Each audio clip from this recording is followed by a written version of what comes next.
Friends, good morning. Welcome back to my YouTube channel ದಿನವಳಿಂದ ಎತ್ಕೊಟ್ಟಿನಾಡು ಚಿತ್ರದುರ್ಗ. ನಾನು ನಿಮ್ಮ ಹೆಣ್ಮಗಳು ಪವಿತ್ರ ಮಾತಾಡ್ತಿದ್ದೀನಿ. ನಾನಂತೂ ಚೆನ್ನಾಗಿದ್ದೀನಿ, ನೀವು ಚೆನ್ನಾಗಿದ್ದೀರಾ ಅಂದ್ಕೊಂಡಿರ್ತೀನಿ. ಬ್ಯಾಕ್ ಸ್ಟಾರ್ಟ್ ಮಾಡೋಣ. ಇವತ್ತು ಬಂದುಬಿಟ್ಟು ಬೆಂಡೆಕಾಯಿ ಹುಳಿ ಮಾಡಬೇಕು ಅಂತ ಇದ್ದೀನಿ. ವೇದ ಪಾಪ ಅಂತೂ ರಾತ್ರಿ ಎಲ್ಲ ಮನೆಗಿಲ್ಲ, ತುಂಬ ಆಟ ಅಂದರೆ ಆಟ ಮಾಡ್ತಿದ್ದಾನೆ. ಇದು ಗೋಧಿ ಹಿಟ್ಟು ನಾನು ಯಾಕೆ ಇಲ್ಲಿ ಇಟ್ಟಿದ್ದೀನಿ ಅಂದರೆ ಬಾಕ್ಸಲ್ಲಿ ಬಂದು ಬಾಳೆಹಣ್ಣೆಲ್ಲ ಇಟ್ಟಿದ್ದೀನಲ್ಲ, ಹಂಗಾಗಿ. ಇವಾಗ ಬಂದುಬಿಟ್ಟು ನಮ್ಮ ಮನೆಯವರು ತರಕಾರಿ ತಂದಿದ್ರು. ನೈಟು ಆಲ್ರೆಡಿ ಅವ್ರು ಬಂದಿದ್ದು ಲೇಟ್ ಆಗಿತ್ತಲ್ಲ, ಹಂಗಾಗಿ ನಾನೇನು ಎತ್ತಿಟ್ಟಿರಲಿಲ್ಲ. ಇವಾಗ ಬಂದು ಬೆಳಿಗ್ಗೆ ಓಪನ್ ಮಾಡಿ ನೋಡ್ತಾ ಇದ್ದೀನಿ. ವೇದ ಪಾಪುಗೆ ಹಣ್ಣು ತಂದಿದ್ದಾರೆ, ದ್ರಾಕ್ಷಿ ಮತ್ತು ಆರೆಂಜ್. ಇದಾದ್ಮೇಲೆ ಎಲೆ ತಂದಿದ್ದಾರೆ. ಯಾವಾಗಾದ್ರೂ ಒಂದು ಟೈಮ್ ನಾನು ಹಾಕ್ಕೊಂತ ಇರ್ತೀನಿ ಎಲೆ ಅಡಿಕೆ, ಹಂಗಾಗಿ. ಮತ್ತು ಅವನಿಗೆ ಎಲೆ ಸುಡಿಸೋದಕ್ಕೆ ತಂದಿದ್ದಾರೆ. ಅವಾಗ ಅವನಿಗೆ ದೃಷ್ಟಿ ತೆಗಿತಾ ಇರ್ತೀವಲ್ಲ, ಎಲೆ ಸುಡ್ತೀವಿ ಅವಾಗ. ಇವಾಗ ಬಂದು ಏನೇನು ತರಕಾರಿ ತಂದಿದ್ದಾರೆ ಅಂದರೆ ಬೀನ್ಸ್ ಇದೆ, ಹಂಗಾಗಿ ಬೀನ್ಸ್ ತೊಗೊಂಬಂದಿಲ್ಲ. ಇವಾಗ ತಂದಿರೋದು ಬಂದು ಬದನೆಕಾಯಿ, ಅದಾದಮೇಲೆ ಮೂಲಂಗಿ, ಸ್ವಲ್ಪ ಕೊತ್ತಂಬರಿ ಸೊಪ್ಪು ತಂದಿದ್ದಾರೆ ನೋಡಿ, ಸ್ವಲ್ಪ 3 ಸೀಟ್ ತಂದಿದ್ದಾರೆ.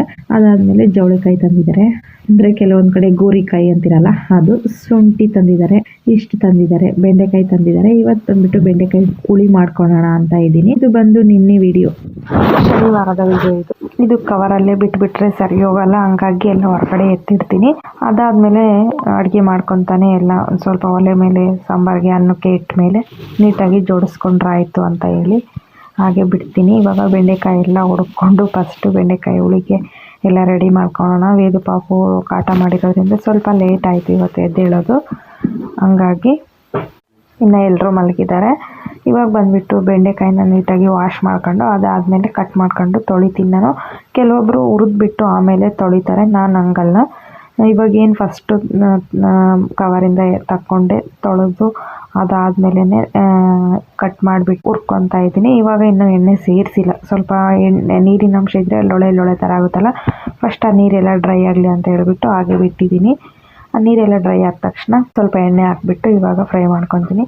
ಇದನ್ನೆಲ್ಲ ಇವಾಗ ನೀಟಾಗಿ ಎತ್ತಿಟ್ಕೊಳ್ಳೋಣ, ಅದು ಹುರ್ಕೊತಾನೆ ಬೆಂಡೆಕಾಯಿ ಅಂತ. ಇವಾಗ ನೋಡ್ತಾ ಇರ್ಬೋದು ಹನಿ ಕೇಕ್ ತೊಗೊಂಬಂದಿದ್ದಾರೆ. ನೈಟು ತಂದ ತಕ್ಷಣವೇ ಫ್ರಿಜ್ಜಲ್ಲಿ ಇಟ್ಟಿದ್ದಾರೆ. ಇವಾಗ ನಾನು ಇದನ್ನ ಈ ಥರ ತಟ್ಟೆಗೆ ಜೋಡಿಸ್ಕೊಂಡು ಇಟ್ಟಿದ್ದೀನಿ. ವೇದು ಪಾಪುಗೆ ವಿನುಗೆ ಅಂತ ಹೇಳಿಬಿಟ್ಟು ಹಣ್ಣು, ಅಂದರೆ ಭಾಳ ದಿನ ಆಗಿತ್ತು ತಂದಿರಲಿಲ್ಲ, ಹಂಗಾಗಿ ಹಣ್ಣು ತೊಗೊಂಬಂದಿದ್ದಾರೆ.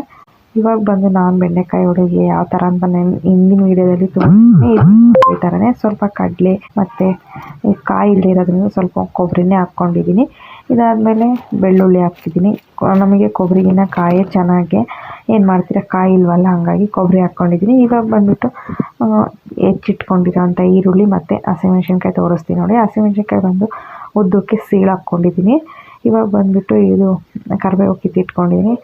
ಇದು ಮಿಕ್ಸಿಲಿ ಏನಿತ್ತು ಅದನ್ನ ಮಿಕ್ಸಿ ಮಾಡ್ಕೊಂಡ್ರಾಯ್ತು. ಫಸ್ಟ್ ಒಗ್ಗರಣೆಗೆ ಹಾಕ್ಬಿಡೋಣ ಅಂತ ಹೇಳ್ಬಿಟ್ಟು ಒಗ್ಗರಣೆಗೆ ಹಸಿಮೆಣ್ಸಿನ್ಕಾಯಿ ಅಲ್ಲ, ಹಸಿ ಕರಿಬೇವು ಮತ್ತು ಸಾಸಿವೆ ಹಾಕ್ಕೊಂಡಿದ್ದೀನಿ. ಇದಾದಮೇಲೆ ಬಂದುಬಿಟ್ಟು ಈರುಳ್ಳಿ ಹಾಕ್ಕೊತಾ ಇದ್ದೀನಿ. ವೇದು ಪಾಪುಗೆ ಇವತ್ತು ಹಾಲು ಕೊಟ್ಟಿಲ್ಲ, ಇನ್ನೂ ಎದ್ದಿಲ್ಲಲ್ಲ, ಹಾಗಾಗಿ ಹಾಲು ಹಂಗೆ ಕಾಸಿಬಿಟ್ಟು ಪಕ್ಕದಲ್ಲೇ ಇಟ್ಕೊಂಡಿದ್ದೀನಿ. ಇವಾಗ ಬಂದುಬಿಟ್ಟು ಹಸಿಮೆಣ್ಸಿನ್ಕಾಯಿ ಏನು ಸೀಳು ಹಾಕ್ಕೊಂಡಿದ್ದೀನಲ್ಲ, ಸೀಳ್ಗೊಯ್ದಿರೋ ಹಸಿಮೆಣ್ಸಿನ್ಕಾಯಿನ ಅದರಲ್ಲೇ ಹಾಕ್ಕೊತಾ ಇದ್ದೀನಿ ಒಗ್ಗರಣೆಗೆ. ಅವ್ರ ಅಪ್ಪಾಜಿ ಬಂದು ಲೇಟಾಗಿ ಎದ್ದಿರೋದ್ರಿಂದ ನನಗೆ ಬಿಸಿನೀರು ಅಷ್ಟೇ ಸಾಕು, ಟೀ ಏನು ಬೇಡ ಅಂತ ಹೇಳಿದರು. ಹಂಗಾಗಿ ನಾನು ಒಬ್ಬಳೇ ಟೀ ಮಾಡ್ಕೊಂಡು ಕುಡಿದೆ. ನಾನು ಅಷ್ಟೇ ಫಸ್ಟ್ ಎದ್ದ ತಕ್ಷಣ ಬಿಸಿನೀರು ಕುಡಿಯೋ ಅಭ್ಯಾಸ ಇದೆ. ನಮ್ಮ ಮನೆಯವರಿಗೆ ಕಾಸು ಕೊಡ್ತೀನಲ್ಲ, ಕುಡಿದ್ಬಿಟ್ಟು ಅದಾದಮೇಲೆ ಟೀ ಕುಡಿಯೋದು. ಅವ್ರ ಅಪ್ಪಾಜಿ ಇವತ್ತು ಲೇಟಾಗಿ ಎದ್ದಿರೋದ್ರಿಂದ ನಾನೇ ಫಸ್ಟು ಟೀ ಕುಡಿದಿದ್ದೀನಿ. ಬಿಸಿನೀರು ಇವತ್ತು ಲೆಸ್ ಅಂತಲೇ ಹೇಳ್ಬೋದು. ನೋಡ್ತಾ ಇರ್ಬೋದು ಈ ಥರ ಮಿಕ್ಸಿ ಮಾಡ್ಕೊಂಡಿದ್ದೀನಿ. ಇವಾಗ ಬಂದುಬಿಟ್ಟು ಮನೆಯಲ್ಲಿ ಹುರಿದಿರೋ ಅಂಥ ಸಾಂಬಾರು ಪುಡಿ ಏನಿದೆ ಅದನ್ನು ಇದ್ರ ಜೊತೆ ಹಾಕ್ತಾಯಿದ್ದೀನಿ. ಇದಕ್ಕೆ ಖಾರದ ಪುಡಿ ಏನು ಹಾಕ್ತಾಯಿಲ್ಲ, ಯಾಕಂದರೆ ಸ್ವಲ್ಪ ಖಾರನೇ ಇದೆ ಹಸಿಮೆಣ್ಸಿನ್ಕಾಯಿ, ಹಂಗಾಗಿ ಇನ್ನೂ ಸ್ವಲ್ಪ ಫ್ರೈ ಆಗಲಿ ಈರುಳ್ಳಿ ಮತ್ತು ಹಸಿಮೆಣ್ಸಿನ್ಕಾಯಿ ಅಂತ ಬಿಟ್ಟಿದ್ದೀನಿ. ನಮಗಂತೂ ನೋಡ್ರಿ, ನಾರ್ಮಲ್ ಡಿಲಿವರಿ ಆಗಿರೋ ಅಂಥವ್ರಿಗೆ ಯಾವ ನೋವು ಇಲ್ಲ. ನಾನು ಎಷ್ಟೊತ್ತಿಗಿದ್ರೂ ಕೈ ಕಾಲು ಸೊಂಟ ಈ ಥರ ನೋವು ಏನೂ ಬರಲ್ಲ. ಪಾಪ ನನ್ನ ತಂಗಿಗೆ ಸಿಜರಿಯನ್ ಆಗಿರೋದು, ಅವಳು ತುಂಬ ಸೊಂಟ ನೋವು ಅಂತಾಳೆ, ಕುತ್ಕೊಂಡ್ರೆ ಎದ್ದೇಳೋಕ್ಕಾಗಲ್ಲ ಅಂತಾಳೆ. ಒಂದೇ ಪಾಪು ಇನ್ನು ಅವಳಿಗೆ ಸಿಜರಿಯನ್ ಆಗಿರೋ ಅಂಥದ್ದು. ಹಾಗಾಗಿ ಸಿಜರಿಯನ್ ಅಂತ ಹೆಣ್ಮಕ್ಳನ್ನ ಯಾರು ಅತ್ತೆ ಮನೆಯವ್ರಿಗೆ ಗೋಳೊಯ್ಕೊಳಕ್ಕೆ ಹೋಗಬೇಡಿ. ಏನೋ ಸುಧಾರಿಸ್ಕೊಂಡು ಕೆಲಸ ಮಾಡ್ಕೊತಾರೆ. ನೋಡ್ತಾ ಇರ್ಬೋದು ಇವಾಗ ಟೊಮೊಟೊ ಹಾಕಿದ್ದೀನಿ. ಯಾಕಂದರೆ ಇವಾಗಿನ ಜನ್ರೇಷನ್ ಹೆಂಗೆ ಅಂತಂದರೆ ಅತ್ತೆಯರಿಂದ ಜೋರು ಮಾಡಿ ಹೇಳಲ್ಲ, ನಯಸ್ ಮಾಡಿಕೊಂಡೆ ಎಲ್ಲ ಕೆಲಸ ಮಾಡಿಸ್ತಾ ಇರ್ತಾರೆ. ನಾನು ಸ್ವಲ್ಪ ಜನ ನೋಡಿದ್ದೀನಿ. ನನ್ನ ತಂಗಿಗೆ ಅಂಥ ಪ್ರಾಬ್ಲಮ್ ಇಲ್ಲ, ಯಾಕಂದರೆ ಅತ್ತೆ ಇಲ್ಲ, ನೀಲಜ್ಜಿ ಬಂದು ಇಲ್ಲಿದ್ದಾರೆ. ಇವಾಗಿನ ಜನ್ರೇಷನ್ನಲ್ಲಿ ಆಪ್ರೇಷನ್ ಆದವ್ರಿಗೆ ಜೋರಾಗಿ ಮಾತಾಡಿದರೆ ಅವ್ರಿಗೆ ಒಂಥರ ಹೃದಯ ಬಡಿತ ಜಾಸ್ತಿ ಆಗುವಂಥದ್ದು, ಒಂದು ಸ್ವಲ್ಪ ಭಯ ಗಾಬರಿ ಆಗುವಂಥದ್ದು, ಜಲ್ದಿ ಒಂಥರ ನರ್ವಸ್ ಆಗಿಬಿಟ್ಟು ಸುಸ್ತು ಮಾಡ್ಕೊಳೋ ಅಂಥದ್ದು ಹಿಂಗೆಲ್ಲ ಆಗ್ತಾ ಇರುತ್ತೆ. ನೋಡ್ತಾ ಇರ್ಬೋದು ಹಂಗೇನೆ ಮಾತಾಡ್ಕೊತಾನೆ ನಿಮ್ಮ ಜೊತೆ ಕಾಲ ಕಳೀತಾನೆ ಆಗ್ತಾ ಇದ್ದೀನಿ. ಖಾರ ಎಲ್ಲ ರುಬ್ಬಿರೋಂಥ ಮಿಶ್ರಣ ಸೇರಿಸಿದ್ದೀನಿ. ಇವಾಗ ಬಂದು ನಮ್ಗೆ ಎಷ್ಟು ಬೇಕೋ ಅಷ್ಟು ನೀರು ಹಾಕ್ಕೊಳೋ ಅಂಥದ್ದು. ಇದು ಸ್ವಲ್ಪ ಮಂದನೇ ಬರುತ್ತೆ, ಯಾಕಂದರೆ ಹುರಿಗಡಲೆ ಸೇರಿಸಿದೆಯಲ್ಲ, ಹಂಗಾಗಿ ಆ ಸಿಜರಿನ್ ಆಗಿರೋಂಥ ಹೆಣ್ಮಕ್ಳಿಗೆ ಯಾವ ಥರ ಆಗುತ್ತೆ ಅಂದರೆ, ಇವಳೇನಪ್ಪ ಮೊದಲು ಇಷ್ಟೊಂದು ಕೆಲಸ ಮಾಡ್ತಿದ್ವಿ, ಇವಾಗ ಕೆಲಸನೇ ಮಾಡಲ್ಲ ಅಂತ ಅಂದ್ಕೊಳ್ತೀರಾ ನೀವು ಅತ್ತೆರೆಲ್ಲ. ಮೊದಲ ಥರ ಅವಳಿಗೆ ಕೆಲಸ ಮಾಡೋಕ್ಕಾಗ್ತಾ ಇರಲ್ಲ. ಅವಳು ಸಿಜರಿನ್ ಆಗಿರೋಂಥ ಜಾಗ ಹೊಲಿಗೆ ಏನಿದೆ ಸ್ವಲ್ಪ ಏರುಪೇರು ಅಳೋದು ಮತ್ತು ಎತ್ತೋದು ಭಾರ ಇಳಿಸೋದು ಮಾಡಿದರೆ ಅದು ನೋವು ಬರ್ತಾ ಇರುತ್ತೆ. ಮತ್ತು ಅವಳಿಗೆ ಡೈಜೆಷನ್ ಪ್ರಾಬ್ಲಮ್ಮು ಇರುತ್ತೆ, ಯಾಕಂದರೆ ಮೊದಲಿನ ಥರ ಜೀರ್ಣ ಆಗ್ತಾ ಇರಲ್ಲ.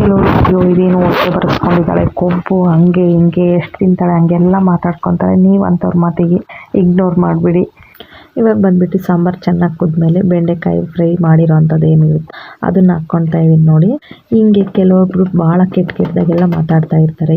ಅವರು ಮಕ್ಕಳು ದೊಡ್ಡವರಾಗಿದ್ದ ತಕ್ಷಣ ಯಾಕೆ ನಿನ್ನ ಮನೇಲಿದೆಯಲ್ವ, ಏನಾದರೂ ನೀನು ಕೆಲ್ಸಕ್ಕೆ ಹೋಗ್ಬೋದಲ್ವಾ ಅಂತ ಕೇಳ್ತಾ ಇರ್ತಾರೆ. ಅವರು ಮನೆ ಮಕ್ಕಳನ್ನ ಗಂಡನ್ನ ನೋಡಿಕೊಂಡು ಮನೆ ಕೆಲಸ ಎಲ್ಲ ನೋಡಿಕೊಂಡು ಅದರಲ್ಲೇ ಬ್ಯುಸಿ ಆಗೋಗಿರ್ತಾರೆ. ಕೆಲವ್ರ ಮನೆಯಲ್ಲಿ ಅತ್ತೆಯರ ಸಪೋರ್ಟ್ ಇರುತ್ತೆ, ಕೆಲವೊಂದು ಮನೆಯಲ್ಲಿ ಇರೋಲ್ಲ.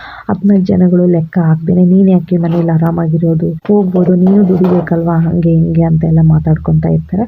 ಅಂಥವ್ರ ಮಾತಿಗೆ ತಲೆನೇ ಕೆಡಿಸ್ಕೊಳಕ್ಕೆ ಹೋಗ್ಬೇಡಿ. ಇವಾಗ ಬಂದು ಮುದ್ದೆಗೆ ಇಡೋಣ ಅಂತ ಹೇಳ್ಬಿಟ್ಟು ಇಟ್ಟಿದ್ದೀನಿ. ನೋಡ್ತಾ ಇರ್ಬೋದು ಸಾಂಬಾರು ಅಂತೂ ತುಂಬ ಅಂದರೆ ತುಂಬ ಚೆನ್ನಾಗಾಗಿದೆ.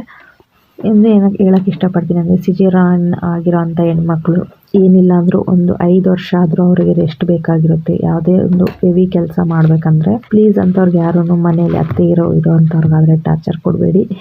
ಇವಾಗ ಬಂದುಬಿಟ್ಟು ಅವ್ರ ಅಪ್ಪಾಜಿ ನೋಡ್ರಿ ವೇದು ಪಾಪಗೆ ಇದೆಲ್ಲ ಕ್ರೀಮ್ಗಳು ಎಲ್ಲ ತಗೊಂಡು ಬಂದಿದ್ರು. ಖಾಲಿ ಆಗಿತ್ತು, ವೇದು ಪಾಪದ್ದು ಶಾಂಪು ಖಾಲಿ ಆಗಿತ್ತು, ಮತ್ತು ಕ್ರೀಮು ಖಾಲಿ ಆಗಿತ್ತು, ಪೌಡ್ರ್ ಒಂದಿತ್ತು, ಸೋಪ್ ಇದೆ. ಇದಾದಮೇಲೆ 2 ಹೆಣ್ಮಕ್ಳಾದ್ವು, 3ನೇದೂ ಆಗಿಬಿಡಲಿ ಬೇಗ ಅಂತ ಅನ್ನೋರಿಗೆ ಒಂದು ಕಿವಿ ಮಾತು ಹೇಳೋಕ್ಕೆ ಇಷ್ಟಪಡ್ತೀನಿ. ಒಂದು ಹೊಟ್ಟೆ ಹತ್ರನೇ 3 ಜಾಗದಲ್ಲಿ ಅವರು 3 ಸಿಜರಿಯನ್ ಅಂದರೆ 3 ಹತ್ರ ಕೊಯ್ದು ಆಪ್ರೇಷನ್ ಮಾಡೋ ಅಂಥದ್ದು. ಪ್ಲೀಸ್ ಸ್ವಲ್ಪ ಯೋಚನೆ ಮಾಡಿ. ಒಂದೊಂದು ಮಗುವಿಗೂ 3 ವರ್ಷ 4 ವರ್ಷ ಅಂತರ ಇರಬೇಕು. ಈಗಿನವರೆಲ್ಲ ಏನೂ ಆಗಲ್ಲ ಅಂತ ಹೇಳ್ಬಿಡ್ತಾರೆ ಸಲೀಸಾಗಿ ಹಾಸ್ಪಿಟ್ಲವರು. ಅದಾದಮೇಲೆ ಅನ್ಬೋಗ್ಸೋದು ಬಂದುಬಿಟ್ಟು ಸಿಜೇರಿಯನ್ ಆದಂಥ ಆ ಹೆಣ್ಮಗಳು ಅನ್ಬೋಗಿಸ್ಬೇಕು. ಚಿಕ್ಕ ವಯಸ್ಸಿಗೆ ಡಯಾಬಿಟೀಸು, ಶುಗರು, ಹಾರ್ಟ್ ಪ್ರಾಬ್ಲಮ್ ಇವೆಲ್ಲ ಬರೋದು ಅದರಿಂದನೇ. ಸ್ವಲ್ಪ ಯೋಚನೆ ಮಾಡಿ. ಇದಾದಮೇಲೆ ಊರಲ್ಲಿ ಹೋಗ್ಬಿಟ್ಟು ಸಂಘ ಕಟ್ಟಿ ಬಂದು ವೇದು ಪಾಪುಗೆ ಅಮ್ಮ ಕಾಣಿಸ್ಕೊಂಡಿತ್ತು. ಅವ್ರ ದೊಡ್ಡಮ್ಮನ ಹತ್ರ ಬಿಟ್ಟು ಹೋಗಿದ್ದೆ, ಬರೋವರೆಗೂ ಆರಾಮಾಗಿದ್ದ. ಬಂದ ತಕ್ಷಣ ನಾನು ಈ ಥರ ಬೇವಿನ ಸೊಪ್ಪು ಹಾಕ್ಬಿಟ್ಟು ನೀಟಾಗಿ ಹರ್ಕೊತೀನಿ, ಗಂಧದ ರೀತಿ ನುಣ್ಣಗೆ ರುಬ್ಕೊಂಡು ಅಪ್ಲೈ ಮಾಡೋ ಅಂಥದ್ದು. ಸ್ವಲ್ಪ ಅದ್ರ ಜೊತೆ ಅರಿಶಿನ ಪುಡಿ ಹಾಕ್ಬಿಟ್ಟು ಹಚ್ಚೋ ಅಂಥದ್ದು. ಇವಾಗ ಏನಪ್ಪ ಅಂತ ಹೇಳಿಬಿಟ್ರೆ, ಮಿಡ್ಲ್ ಕ್ಲಾಸ್ ಫ್ಯಾಮಿಲಿ ಅವರೇ ಆಗಿರ್ಬೋದು, ಗಂಡು ಮಗುನ ಆಸೆಗೆ ಪ್ರೈವೇಟ್ ಹಾಸ್ಪಿಟ್ಲಿಗೆ ಹೋದರೆ ಚೆನ್ನಾಗಿ ಅಂತ ಹೇಳ್ಬಿಟ್ಟು ಹೋಗ್ತಾರೆ. ಆ ಹಾಸ್ಪಿಟ್ಲಲ್ಲಿ ದುಡ್ಡು ತಿನ್ನೋಕ್ಕೋಸ್ಕರನೇ ಆಯಿತು ಏನೂ ಆಗಲ್ಲ, ನಾವು ಗ್ಯಾರಂಟಿ, ನಾವು ಜವಾಬ್ದಾರಿ ಅಂತ ಹೇಳ್ಬಿಟ್ಟು 1 ಲಕ್ಷ 1.5 ಲಕ್ಷ ಬಿಲ್ ಮಾಡಿಸ್ಕೊಂಡು ಏನೂ ಆಗಲ್ಲ ಅಂತ ಹೇಳ್ಬಿಟ್ಟು ಟ್ರೀಟ್ಮೆಂಟ್ ಕೊಡ್ತಾ ಇರ್ತಾರೆ. ಅದೇ ನೀವು ಸಿಜೇರಿಯನ್ ಆದಂಥವ್ರು ಗೌರ್ಮೆಂಟ್ ಹಾಸ್ಪಿಟ್ಲಿಗೆ ಹೋಗಿ ನೋಡಿ. 2 ಪಾಪು ಆದಮೇಲೆ ಎಷ್ಟು ವರ್ಷ ಗ್ಯಾಪ್ ಇರಬೇಕು, ಎಷ್ಟು ವರ್ಷ ಆದಮೇಲೆ ನೀವು ಮಾಡ್ಕೊಬೇಕು. ಇಲ್ಲಾಂದರೆ ಇಲ್ಲಿಗೆ ನಿಮ್ಗೆ ಏನಾದರೂ ತೊಂದರೆ ಇದೆ ಆಪ್ರೇಷನ್ ಮಾಡಿಸ್ಕೊಂಡ್ಬಿಡ್ರಿ ಅಂತ ಸಜೆಸ್ಟ್ ಮಾಡ್ತಾರೆ. ಅದಕ್ಕೆ ನನಗನ್ಸೋ ಮಟ್ಟಿಗೆ ಪ್ರೈವೇಟ್ ಕ್ಲಿನಿಕ್ಕಿನ ಗೌರ್ಮೆಂಟ್ ಹಾಸ್ಪಿಟ್ಲೇ ಬೆಟರು. ನಿಮಗೆ ಯಾರಿಗಾದ್ರೂ 3ನೇ ಮಗುವಿನ ಆಸೆ ಇದ್ದು ನಾನು ಬೇಕೇ ಬೇಕು ಅನ್ನೋ ಅಂಥವ್ರು ಒಬ್ಬರಲ್ಲ ಅಂದರೆ 2-3 ಹಾಸ್ಪಿಟ್ಲಿಗೆ ಹೋಗ್ಬಿಟ್ಟು ಚೆಕ್ ಮಾಡಿಸ್ಕೊಂಡು ಅದಾದಮೇಲೆ ಮುಂದುವರಿಯಿರಿ. ನನ್ನ ಅಕ್ಕ ತಂಗಿಯರು ಅಂತಂದೇ ನಾನು ನಿಮಗೆ ಸಜೆಸ್ಟ್ ಮಾಡ್ತಾ ಇದ್ದೀನಿ. ಮತ್ತು ಈ ಟಾಪಿಕಲ್ಲಿ ಅತ್ತೆರು ಅಂತ ನಾನು ಭಾಳ ಅತ್ತೆರನ್ನ ಬಳಸಿಬಿಟ್ಟು ಹೇಳಿದ್ದೀನಿ. ಎಲ್ಲ ಅತ್ತೆರು ಒಂದೇ ಥರ ಇರಲ್ಲ, ಕೆಲವೊಬ್ರು ಇರ್ತಾರೆ ಆ ಥರ. ಅಂಥವ್ರು ಮಾತ್ರ ನಾನು ಹೇಳ್ತಾ ಇರೋದು. ಪ್ಲೀಸ್ ನನ್ನಿಂದ ಏನಾದರೂ ನಿಮಗೆ ಈ ವಿಷಯದಲ್ಲಿ ಬೇಜಾರಾಗಿದ್ದರೆ ದಯವಿಟ್ಟು ಕ್ಷಮಿಸ್ಬಿಡಿ. ಈ ಟಾಪಿಕ್ಕು ನಿಮಗೆ ಇಷ್ಟ ಆದರೆ ಕೇಳಿಸ್ಕೊಡಿ, ಇಲ್ಲ ಅಂತಂದರೆ ಕೇಳಿಸ್ಕೊಬೇಡಿ. ಅದಾದಮೇಲೆ ಕೆಟ್ಟದಾಗ ಯಾರು ಕಮೆಂಟ್ ಮಾಡೋಕ್ಕೆ ಹೋಗ್ಬೇಡ್ರಿ. ನಾನು ಯಾರ್ದೋ ಬೇರೆ ಉದಾಹರಣೆ ತಗೊಂಡು ನಾನು ನಿಮ್ಗೆಲ್ರಿಗೂ ಹೇಳಿರೋ ಅಂಥದ್ದು. ವೇದು ಪಾಪ ಬಂದು ತುಂಬ ಆಟೋ ಮಾಡ್ತಿರೋದ್ರಿಂದ ಮನೆ ಏನು ಕ್ಲೀನ್ ಮಾಡ್ಕೊಂಡಿಲ್ಲ ನೋಡಿ, ಹಂಗಿದ್ದಿದ್ದು ಹಂಗೆ ಇದೆ, ಕಸನೂ ಹೊಡ್ಕೊಂಡಿಲ್ಲ ಮತ್ತೇನ. ಇವಾಗ ಬಂದ್ಬಿಟ್ಟು ರುಬ್ಬಿರೋ ಮಿಶ್ರಣ ಏನಿದೆ ಅದ್ರ ಜೊತೆ ಸ್ವಲ್ಪ ಅರಿಶಿನ ಸೇರಿಸ್ತಾ ಇದ್ದೀನಿ. ಯಾಕಂದರೆ ಅವ್ರಿಗೆ ನವೆ ಕಡ್ತಾ ಆಗ್ತಾ ಇರುತ್ತಲ್ವ, ಹಂಗಾಗಿ ಇದು ಸೈಂಟಿಫಿಕ್ ಆಗೂ ಇದೆ. ಮತ್ತು ಇದು ಅಮ್ಮ ಬಂದಾಗ ಇದೆಲ್ಲ ಕಾಮನ್ ಅಲ್ಲ ಹಚ್ಚೋದು. ನಾವು ಚಿಕ್ಕವರಿದ್ದಾಗ ಇದ್ದಾನು ಇದೇ ಥರ ಮಾಡ್ಕೊಂಡು ಬಂದಿರೋ ಅಂಥದ್ದು ನಮ್ಮ ಮನೇಲಿ, ನಮ್ಮ ಅಜ್ಜಿ ನಮ್ಮಮ್ಮ.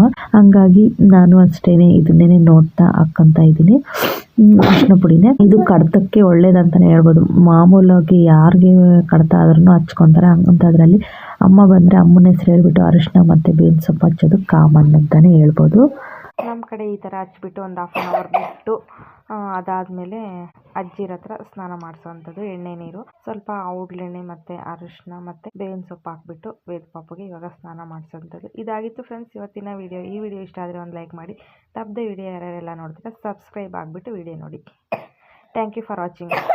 ನೋಡಿ ವೇದ ಪಾಪುಗೆ ಕೆಮ್ಮೆಲ್ಲ ಸರಿ ಹೋಗಿತ್ತು, ಮತ್ತೆ ಈ ಥರ ಕೆಮ್ತಾ ಇದ್ದೀನಿ. ನೋಡೋಣ ನೆಕ್ಸ್ಟ್ ಮನೆ ಮದ್ದು ಏನು ಮಾಡ್ತೀನಿ ಅಂತ ಹೇಳಿಬಿಟ್ಟು ಹಾಸ್ಪಿಟ್ಲಿಗೆ ಹೋಗ್ದೇನೆ ಈ ಥರ ನೀರನ್ನ ಇಟ್ಟಿದ್ದೀನಿ ನೋಡಿ ಬಕೆಟಲ್ಲಿ. ಇದೇ ನೀರು ಹಾಕೋ